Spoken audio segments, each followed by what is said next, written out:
না সব সময়, মানে সব সময় যেন কিছু ঠান্ডা খেতে ইচ্ছে করে।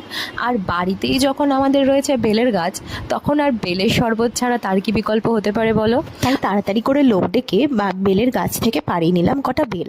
বানাবো বেলের শরবত, তো তার জন্য বেলটাকে ফাটিয়ে নিয়ে তার থেকে বেলের পাল্পগুলোকে বের করে নিয়েছি চামচ দিয়ে। তারপরে এবার এই বীজ আর যে আঁশগুলো রয়েছে সেগুলোকে আলাদা করার জন্য দিয়ে দিলাম জল। জল দিয়ে ভালো করে ওটাকে মাখিয়ে মাখিয়ে হাত দিয়েই আমি কিন্তু ওই আঁশগুলোকে আর বীজগুলোকে সম্পূর্ণ আলাদা করে নেব। তাহলে বেলের পুরো পাল্পটা বেরিয়ে যাবে, আর সেটাকে তারপরে এবার ছাঁকনিতে ছেঁকে নেব।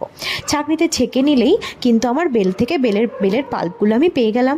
এবার আমি জলও দিয়ে দিয়েছিলাম আগে। এবার দুটোকে ভালো করে মিক্স করার জন্য আমি ইউজ করবো ডালকাটা। ডালকাটা দিয়ে ভালো করে দুটোকে ব্লেন্ড করে নিলাম। আর যাদের চিনি বা গুড় প্রয়োজন তারা কিন্তু সেটা অ্যাড করতে পারো এই সময়, আমি কোনোটাই দিচ্ছি না।